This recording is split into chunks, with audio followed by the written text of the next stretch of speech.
tempat beliau bersandar di naungannya, kemudian berdoa kepada Allah Ta'ala, ya Allah, aku ini fakir kepada kebaikan ya darimu. Fakir kepada kebaikan darimu. Berdoa, minta pada Allah Ta'ala. Dalam tafsir disebutkan, Nabi Musa itu minta makan. Dalam keadaan kelaparan, minta makan. Dan akhirnya kemudian diundang oleh Nabi Syuaib alaihissalam dan diberi makan malam oleh Nabi Syuaib alaihissalam. Ikhwani rahimakumullah. Dalam keadaan kelaparan seperti itu, dalam keadaan punya pikiran ya, sesuatu yang menjadi masalah, Nabi Musa memikirkan orang lain, mewujudkan hajat orang lain. Inilah yang diajarkan oleh Nabi Muhammad sallallahu alaihi wasallam. Sebagaimana kita ketahui, Rasulullah mengajarkan kalau hajat kita pengen diwujudkan oleh Allah Ta'ala, maka kita hendaknya mewujudkan hajat orang lain. Sungguhnya Allah akan mewujudkan hajat seorang hamba selama hamba itu mau mewujudkan hajat orang lain. Kalau kita buka di sini saya mengutip beberapa ucapan sahabat, di antaranya Fa'an ibni Abbasin radhiyallahu ta'ala anhuma, dari Sayyidina Abdullah bin Abbas radhiyallahu ta'ala anhuma, qal thalathatun, ada 3 kelompok manusia yang aku tidak bisa membalas jasa mereka. Jadi para sahabat, orang-orang soleh ini, kalau nggak ada orang yang minta tolong kepada mereka, nggak ada orang yang bisa ditolong oleh mereka, mereka itu suntuk. Jadi kalau ada orang minta tolong itu, mereka seperti mendapatkan rezeki. Ya, mirip dengan kita ya. Kalau ada orang minta tolong sama kita, oh, alhamdulillah rezeki datang ya, mirip dengan kita. Begitu saudara, betulkah mirip? Ya, cek diri kita masing-masing. Dikatakan oleh Sayyidina Abdullah bin Abbas radhiyallahu ta'ala anhuma, ada 3 kelompok manusia yang aku tidak bisa membalas ya jasanya. Yang pertama, rajulun wasa'ali fil majlis. Yang pertama, seseorang yang memberikan tempat kepadaku di satu majelis. Jadi kalau lagi duduk, ya banyak orang yang duduk di situ, ada orang yang mau memberikan tempat. Kata Sayyidina Abdullah bin Abbas radhiyallahu ta'ala anhuma, saya tidak bisa membalas jasanya, meskipun saya memberikan kepadanya semua yang saya miliki. Ya, Masya Allah. Jadi butuh tempat duduk, tiba-tiba ada yang memberi tempat duduk. Nah ini kata Sayyidina Abdullah bin Abbas radhiyallahu ta'ala anhuma, saya nggak bisa membalas jasa orang yang seperti itu, meskipun semua harta saya berikan kepadanya. Kemudian yang kedua, barang siapa yang pergi dari rumahnya, menempuh perjalanan jauh sampai kakinya berdebu, hanya untuk bertemu aku. Abdullah bin Abbas radhiyallahu anhu ini adalah seorang ulama ya, seorang ulama. Siapa yang mau pergi dari rumahnya, cari ilmu, jalan sampai berdebu, hanya untuk bertemu aku. Maka meskipun aku itu mengucurkan darahku, artinya sampai dibalas dengan mengorbankan nyawa, balas jasanya saya nggak bisa. Walaupun korbankan nyawa untuk balas jasanya, saya belum bisa balas jasanya. Yang ketiga, dan aku tidak mampu membalas jasa seseorang yang dia itu mau, ya, seseorang yang mau mengungkapkan hajatnya kepadaku. Jadi untuk mewujudkan hajatnya dia minta tolong sama aku, maka aku tidak bisa membalas jasanya. Ikhwani rahimakumullah. Ya. Ini luar biasa loh. Ada orang yang punya hajat, terus datang ke tempatnya Sayyidina Abdullah bin Abbas, kemudian mengatakan, tolong bantu saya mewujudkan hajat saya ini. Kata Sayyidina Abdullah bin Abbas, saya tidak mampu membalas jasa orang tersebut.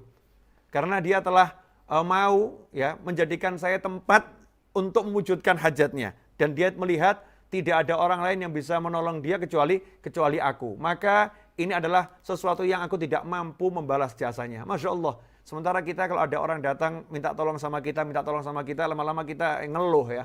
Ini kamu minta tolong terus, ini dia minta tolong nih. Emang saya ini tempat pertolongan. Emang saya ini biro yang akan nolong orang. Naudzubillah min dzalik. Mukmin kalau menjadi tempat yang dituju orang untuk agar selesai masalahnya, terwujud hajatnya, maka ini mukmin yang baik.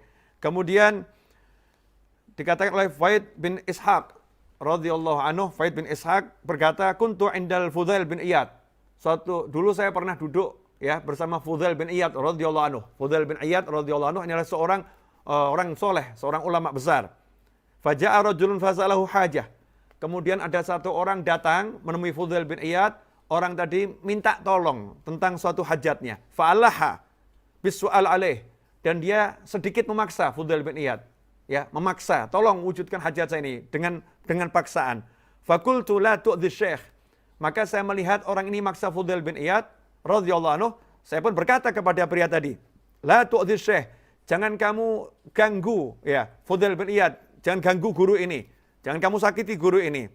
Fazajaronil Fudail, maka Fudail bin Iyad menegur saya dengan suara yang keras, ya, menegur saya dengan suara yang keras. Wa qala li ya Faid, kemudian berkata kepadaku, wahai Faid, ama alimta anna hawaijan nas ilaikum ni'am minallah alaikum. Apa kamu enggak tahu kalau ada orang-orang itu yang datang kepada kamu minta tolong agar hajatnya diwujudkan lewat kamu, itu adalah nikmat yang Allah berikan kepadamu. Apa kamu enggak ngerti itu? Kalau itu nikmat dari Allah Subhanahu wa taala, kata Fudail bin Iyad. Fahdharu an tamallun ni'am. Hati-hati kamu, jangan sampai kamu bosan ya. Jangan sampai kamu bosan melayani orang yang membutuhkan pertolongan. Jangan sampai kamu bosan mewujudkan hajat orang lain, karena itu nikmat dari Allah Subhanahu wa taala. Sampai kalau nanti kamu bosan, ya dikasih nikmat yang namanya wujudkan hajat orang, sama Allah dirubah nikmat itu menjadi bencana, menjadi musibah. Na'udzubillah min dzalik. Ala tahmad rabbak. Apakah kamu enggak bersyukur pada Tuhanmu yang telah menjadikan engkau maudhi'an tus'al, menjadikan kamu tempat yang didatangi orang untuk bertanya, tempat didatangi orang untuk minta pertolongan. Walam yaj'alka, dan Allah tidak menjadikan kamu tempat atau seseorang tas'al yang minta tolong. Jadi kamu harusnya bersyukur karena kamu jadi tempat orang minta tolong, bukan kamu menjadi orang yang minta tolong.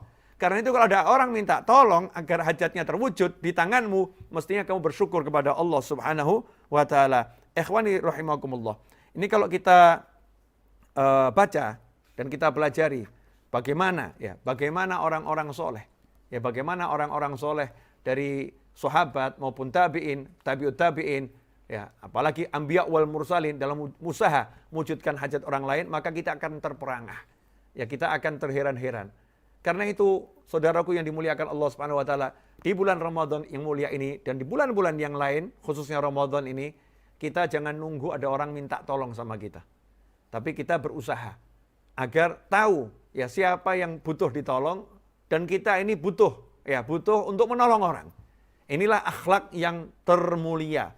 Orang yang paham kebutuhan orang lain dan berusaha mewujudkannya sebelum orang itu minta tolong kepadanya. Mungkin ada yang nanya, Ustadz, Yai Habib, saya ini nggak punya uang, ya, saya nggak punya uang. Nggak harus punya uang. Kalau kita punya mulut, ya, kita punya kekuasaan. Kalau kita nggak bisa mewujudkan hajat secara langsung, tapi kita ini punya koneksi. Ya, kita punya teman, yang teman kita mampu dan teman kita dengar omongan kita. Ya, teman kita dengar omongan kita, maka hendaknya kita membantu orang dengan menyampaikan hajatnya. Ya, dengan menyampaikan hajatnya. Sebagaimana yang dianjurkan oleh Nabi Muhammad sallallahu alaihi wasallam. Kalau kita nggak bisa mewujudkan hajat orang, ya kita minta sama orang yang mampu. Misal gitu ya. Kita punya kenalan orang kaya. Sementara ada orang yang nggak mampu datang kepada kita minta bantuan untuk melunaskan hutangnya. Sementara kita nggak punya uang, tapi kita tahu teman kita ini punya uang. Maka kita demi menolong saudara kita itu, kita yang mendatangi teman kita. Jadi mungkin kita yang harus malu, ya memintakan sesuatu untuk orang lain.